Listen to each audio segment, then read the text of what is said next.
Assalamualaikum warahmatullahi wabarakatuh. Saya Arif Rediawan dan teman saya Zenzu dan Al-Fasih akan mempresentasikan mengenai wakalah dan wadiah. Yang pertama adalah al-wakalah. Pengertian al-wakalah adalah wakalah berasal dari kata wakalah yuwakilu waklan, yang berarti menyerahkan atau mewakilkan urusan. Sedangkan menurut istilah, wakalah adalah akad yang memberikan kuasa kepada pihak lain untuk melakukan kegiatan di mana yang memberikan kuasa tidak dalam posisi melakukan kegiatan tersebut.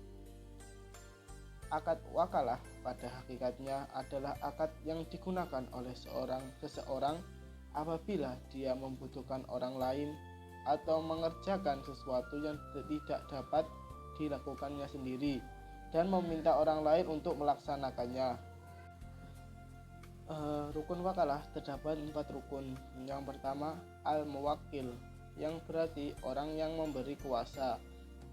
Yang kedua ialah al-wakil, yang berarti orang yang diberi kuasa. Sedangkan yang ketiga ialah al-taukil, yang berarti perkara yang dikuasakan, dan yang terakhir ialah ijab dan qabul. Selanjutnya ialah jenis-jenis wakalah. Jenis wakalah terbagi menjadi 4. Yang pertama ialah al-wakalah al-khossah, yang berarti prosesi pendelegasian wewenang untuk menggantikan sebuah posisi pekerjaan yang bersifat spesifik dan spesifikasinya telah dijelaskan. Yang kedua ialah al-wakalah al-muqayyah, yaitu akad di mana wewenang dan tindakan si wakil dibatasi dengan syarat-syarat tertentu. Yang ketiga ialah al-wakalah al-ammah, yaitu prosesi pendelegasian wewenang bersifat umum tanpa adanya spesifikasi. Dan yang terakhir al-wakalah al-mutalaqoh, yaitu akad wakalah di mana wewenang dan wakil tidak dibatasi dengan syarat atau kaidah tertentu. Selanjutnya, berakhirnya wakalah. Dalam hal ini ada beberapa hal yang menyebabkan wakalah itu batal dan berakhir, meliputi 1. Ketika salah satu pihak yang berwakalah itu wafat atau gila. 2. Apabila maksud dan yang terkandung dalam wakalah itu sudah selesai pelaksanaannya atau dihentikan maksud dari pekerjaan tersebut.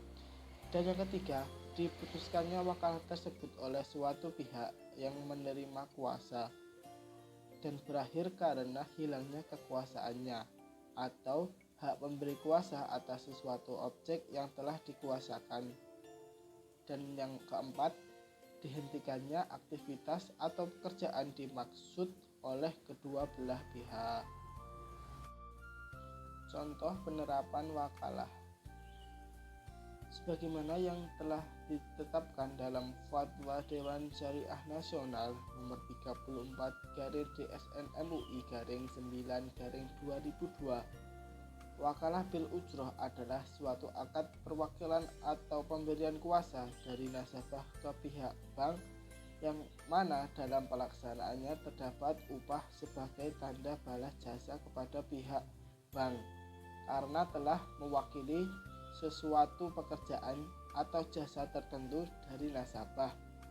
Dalam penerapannya, penggunaan akad wakalah dalam produk jasa perbankan syariah antara lain ialah transfer, clearing, inkaso, dan letter of credit. Di sini saya akan melanjutkan presentasi dari Mas Ari. Perkenalkan, nama saya Zenzudan, NIM 1021900085. Kemudian saya akan menjelaskan yaitu al-wadiah. Pengertian al-wadiah. Al-wadiah secara bahasa bisa diartikan dengan meninggalkan atau titipan atau amanah. Sedangkan secara istilah, wadiah adalah sesuatu yang dititipkan oleh satu pihak pemilik kepada pihak lain dengan tujuan untuk dijaga. Kemudian ada menurut Zuhaili, menurut Zuhaili al-wadi'ah adalah pemberian mandat untuk menjaga sebuah barang yang dimiliki atau barang yang secara khusus dimiliki seseorang dengan cara-cara tertentu. Untuk itu diperbolehkan menitipkan kulit bangkai yang telah disucikan atau juga seekor anjing yang telah dilatih untuk berburu atau berjaga-jaga. Kemudian dari definisi para ahli dapat dipahami bahwa al-wadi'ah adalah transaksi pemberian mandat dari seseorang yang menitipkan suatu benda kepada orang lain untuk dijaga sebagaimana mestinya. Kemudian selanjutnya yaitu ada rukun dan syarat al-wadi'ah. Rukun al-wadi'ah menurut ulama fikih Imam Abu Hanifah mengatakan bahwa rukun wadi'ah hanyalah ijab dan qabul. Sedangkan menurut jumhur ulama mengemukakan bahwa rukun wadi'ah ada 3, yaitu orang yang berakad, kedua orang barang titipan, ketiga sigot ijab dan qabul. Kemudian syarat al-wadi'ah. Syarat al-wadi'ah yang pertama ada orang yang berakad. Orang yang berakad hendaknya tidak gila, dalam artian yaitu diantaranya balik, berakal, dan kemauan sendiri atau tidak dipaksa. Kemudian yang kedua barang titipan, sifatnya mempunyai nilai dan bisa disimpan. Yang ketiga sigot atau akad, sifatnya kedua pihak melafadzkan akad. Kemudian selanjutnya ada akad wadi'ah dalam kompilasi hukum ekonomi syariah atau KHES. Permasalahan wadi'ah telah diatur dalam kompilasi hukum ekonomi syariah atau KHES bab 14 pasal 370 sampai dengan 390. Pembicaraan akad wadi'ah dalam bab 14 mencakup yaitu yang pertama pasal 370 sampai 373 yaitu membicarakan tentang rukun dan syarat wadi'ah. Yang kedua pasal 374 sampai 375 membahas tentang macam akad wadi'ah.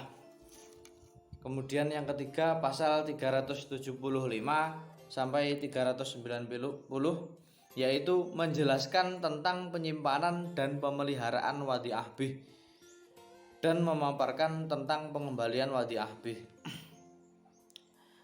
Untuk lebih lengkapnya bisa dilihat di makalah. Kemudian selanjutnya ada jenis-jenis wadi'ah dan contoh penerapan wadi'ah. Yang pertama ada wadi'ah yad al-amanah. Wadi'ah yad al-amanah merupakan titipan murni dari pihak yang menitipkan barangnya kepada pihak penerima titipan. Pihak penerima titipan harus menjaga dan memelihara titipan dan tidak diperkenankan untuk memanfaatkannya. Dalam aplikasi perbankan syariah, produk yang dapat ditawarkan dengan menggunakan akad al-wadi'ah yad al-amanah adalah safe deposit box. Safe deposit box ini merupakan jasa yang diberikan oleh bank dalam penyewaan box atau kotak pengamanan yang dapat digunakan untuk menyimpan barang atau surat-surat berharga milik nasabah. Kemudian nasabah memanfaatkan jasa tersebut untuk menyimpan surat berharga maupun perhiasan untuk keamanan. Karena bank wajib menyimpan safe deposit box di dalam ruang dan dalam lemari besi yang tahan api. Setiap tahun dokumen yang dapat disimpan dalam deposit box adalah bisa sertifikat tanah, sertifikat deposito, biliet dan barang surat berharga, BPKB, perhiasan, emas, berlian, permata dan lain-lainnya. Kemudian yang kedua yaitu ada wadi'ah yad dhamanah.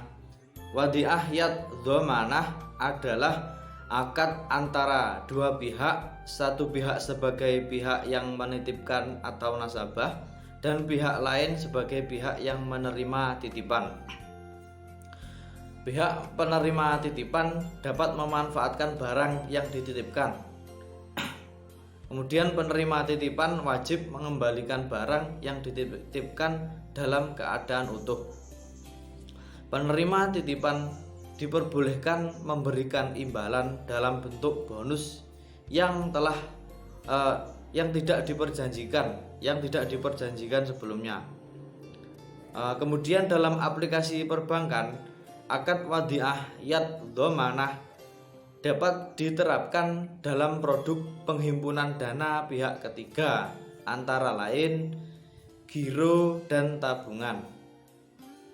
Bank syariah akan memberikan bonus kepada nasabah atas dana yang dititipkan di bank syariah. Besarnya bonus tidak boleh diperjanjikan sebelumnya, namun akan tetapi tergantung pada kebijakan bank syariah tersebut. Sekian presentasi dari kelompok kami. Ada kurang lebihnya mohon maaf. Wallahu muwaffiq ila aqwamit thoriq. Wassalamualaikum warahmatullahi wabarakatuh. Semoga bermanfaat.